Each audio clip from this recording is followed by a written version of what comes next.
పరిపాలన ఎలా ఉందంటారు? అంటే ఈ సుపరిపాలన అని చెప్పి తొలి అడుగు వేసాం మేము అందరం అని చెప్పి జనాల దగ్గరికి వెళ్తున్నారు. వాళ్ళు చేసిన ప్రతిదీ చెప్తున్నారు. మీ అభిప్రాయం ఏంటి? మీరేమనుకుంటున్నారు? ఇప్పుడు పరిపాలన బాగుందండి. బాగుంది. ఈ పరిపాలనలో లేనివాళ్ళు బతుకుతున్నారు. చంద్రబాబు లేనివాడు కూడి పెడుతున్నాడు. ఉమ్. ఆయనే రావాలి, ఆయనే రావాలి, ఇంకా 2 పిల్లలు ఆయనే రావాలి జనం కోరుతున్నారు. కాదు సార్, అంటే ఇక ఎక్కడికక్కడ అరాచకం జరుగుతుంది. ఆయన చెప్పిన ఎన్నో హామీలు ఇచ్చాడు, అవన్నీ అమలు చేయలేకపోతున్నాడు. 3 ఏళ్ళు ఆగండి మళ్ళీ నేను వస్తానని జగన్మోహన్ రెడ్డి గారు పదే పదే అంటున్నారు కదా. ఆయన చేయలేడండి. ఉమ్. ఆయన సీఎం చేయడము ఆడికి రాదు. ఉమ్. ఆడికి అసలు అలవాటు లేదు. ఆ కారు కింద మనుషులు పెడితే కార్యకర్తనే కాపాడలేకపోయాడు. ఆడు దేశాన్ని ఏం కాపాడతాడు, జనాన్ని ఏం కాపాడతాడు. మరి దాన్ని కూడా ఇప్పుడు కాంట్రవర్సీ చేస్తున్నారు కదా సార్. అసలు అంబులెన్స్లోనే ఏదో జరిగిందని వాళ్ళ ఆవిడతోనే ఏదో వాళ్ళ ఆవిడకి డబ్బు ఇచ్చారండి. డబ్బు ఇచ్చి దాంట్లో కారులో చచ్చిపోలేదు, ఆ వ్యాన్లో దాంట్లో చచ్చిపోయాడు. దానికి 10 లక్షలు కొట్టి డబ్బు మాఫీ చేసాడు. అంటే చివరికి అసలు ఆ న్యాయం అన్యాయం అనేవి లేదు, న్యాయం అన్యాయం లేదు. ఏమంటే ఒక పరిపాలన చంద్రబాబు వస్తేనే పోలవరం పూర్తయింది, రాజధాని పూర్తయింది, రోడ్లు శుభ్రంగా వేస్తాడు, లేనివాడు తింటాడు, క్యాంటీన్ అన్న క్యాంటీన్ పెట్టాడు. ఎంతోమంది బాగుపడుతున్నారు, ఎంతోమంది ఆయన పేరు చెప్పుకుని తింటున్నారు. ఆయనే రావాలి, తర్వాత మళ్ళీ లోకేష్ రావాలి, సీఎం వల్ల లోకేష్ రావాలని జనం కోరుతున్నాండి. అంటే సార్, అంటే మీరు చెప్పినట్టుగా ఒక్కొక్కటి నెరవేర్చుకుంటూ వస్తున్నారు. మొన్నటిదాకా అసలు ఆయన ఏమి చేయలేడన్నారు. అట్లాంటిది పెన్షన్లు ఇచ్చారు. 3,000 నుంచి ఒకేసారి 4,000 చేశారు. 7,000 ముందు పెన్షన్ ఇచ్చాడు, అంతకుముందు 3 నెలలు ఇస్తా అన్నాడు. ఫస్ట్ ఎక్కగానే 7,000 ఇచ్చాడుగా, తర్వాత 4,000 ఇచ్చాడుగా. భారతదేశంలో 4,000 ఇచ్చింది పెన్షన్ ఎవడు ఇచ్చారు? చంద్రబాబు ఇచ్చాడు. ఇన్ని అప్పుల్లో అన్ని అప్పులు చేసి, అన్ని లక్షల అప్పులు చేసి అప్పచెప్పిపోయాడు.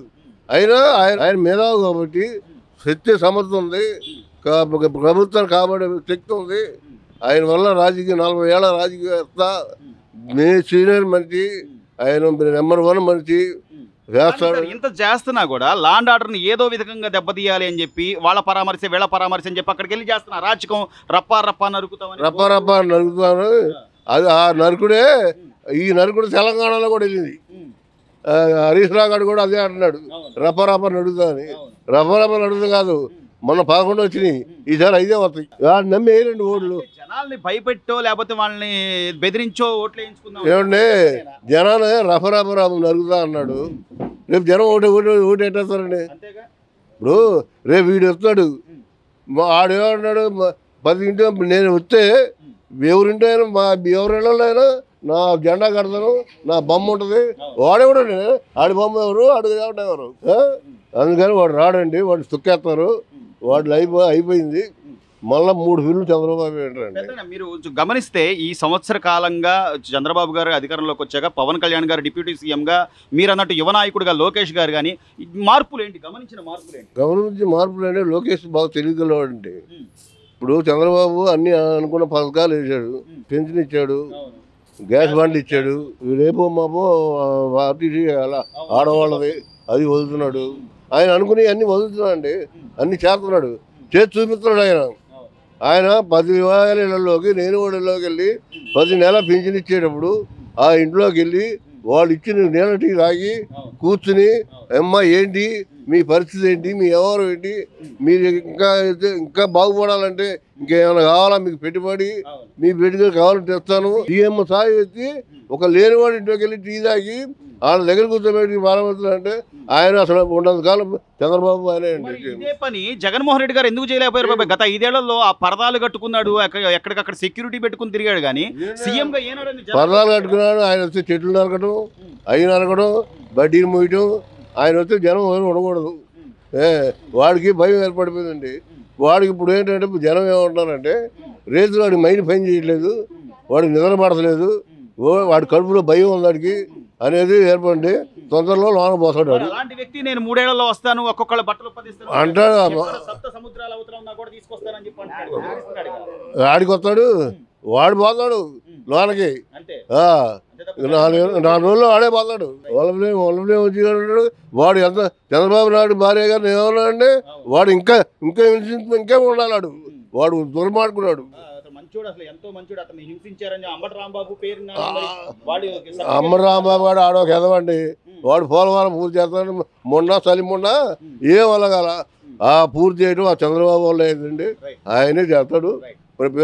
రాజు కానీ ఆడవాళ్ళు మగవాళ్ళు చంద్రబాబుని దేవుళ్ళ కూర్చున్నారు.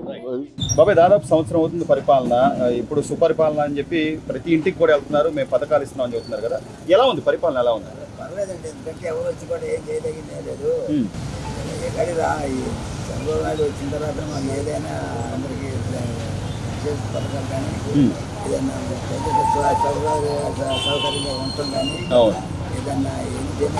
సో తల్లికి వందనం ఎంతమంది పిల్లలు ఉంటే అంతమందికి వేస్తా అన్నాడు. ఆయన చెప్పినట్టుగానే చేసాడంటారా? మరి ఏం చేయట్లేదని కదా జగన్మోహన్ రెడ్డి గారు, ఏమీ చేయట్లేదు. ప్రతిపక్షంలో ఉండాలి అట్లా ఎట్లంటారండి? మరి ఎప్పుడైనా ఇలా చేస్తాను వాళ్ళ చేయలేదు అంటారు. ఏది సరే ఏది సరే అంటే కళ్ళ ముందు కనపడేవి కూడా ఉంటాయి కదా బాబాయ్. కనపడే కూడా చెప్పరు వాళ్ళు. ఇప్పుడు ఈ రోజున అమరావతిలో డెవలప్మెంట్ కానీ లేకపోతే పరిశ్రమలు తీసుకొస్తున్నారు, ఉద్యోగాలు అంటున్నారు. మొన్న మెగా డిఎస్సి టీచర్ పోస్టులకి ఎగ్జాంపుల్ కూడా జరిగింది. మరి 3 ఏళ్ళు ఆగండి, నేను ఒక్కొక్కళ్ళ బట్టలు ఉప్పదీసి నిలబెడతాను అంటున్నాడు కదా జగన్మోహన్ రెడ్డి. ఏంటి ఆయన పెట్టేది? 3 ఏళ్ళు ఆగిన తర్వాత అసలు ఆయన వచ్చేది తెచ్చేది ఆయన వస్తానని గ్యారెంటీ ఉందా? జనాలు ఏమో ఆలోచించట్లేదు అంటావా జగన్మోహన్ రెడ్డి గారి గురించి? ఎవరో ఏం ఆలోచించట్లేదు. మరి త్వరలో పాదయాత్ర చేస్తా అంటున్నాడు. మళ్ళీ పాదయాత్ర చేత అయింది, అది ఆయన చేత అయింది. పాదయాత్ర తప్ప ఇంకేం చేయలేడు అంటావా? ఇంకేం చేయలేదు. ఇప్పుడు ఈ సంవత్సరంగా నువ్వు గమనించింది ఏంటి బాబాయ్? ఈ ప్రభుత్వంలో నువ్వు గమనించింది ఏంటి? ప్రభుత్వం వచ్చినారు పర్లేదండి. ఆయన చేసిన బాకీలు కానీ ఆయన చేసిన పరిశ్రమలు వెళ్ళిపోయినాయి. టీచర్స్ కానీ రోడ్లు బాబాయ్, రోడ్లు అన్ని కూడా చేసుకొస్తున్నాడండి. చేస్తాను చాలా మటుకు అయిపోయింది, చేసుకొస్తున్నాడు. ఇంకా ఆయన బాకీ కూడా ఈయనే చూస్తున్నాడు. బాకీలు కూడా ఆయన రైతు పక్షంలో డబ్బులు కూడా ఆయన మట్టుకు ఇవ్వాలి. అవన్నీ కూడా మెల్లగా తీసుకుంటూ వస్తున్నాడు. రైతు భరోసా అని కానీ లేకపోతే ఎన్ని ఒక్కొక్కటి నిదానంగా టైం ఇవ్వండి నేను చేస్తానన్నట్టు చేస్తున్నట్ట చెప్పినట్టుగా బాగానే ఉందంటారా పరిపాలన? ఇక జగన్మోహన్ రెడ్డి గారి గురించి అయితే ఆలోచన లేదు జనాలకు. బాబాయ్ చివరిగా ఒక మాట అడుగుతా, అంటే జగన్మోహన్ రెడ్డి గారు నేను గతంలో బటన్ నొక్కాను, డబ్బులు వేసాను అన్నాడు కదా. ఎంతమంది పడ్డాయండి?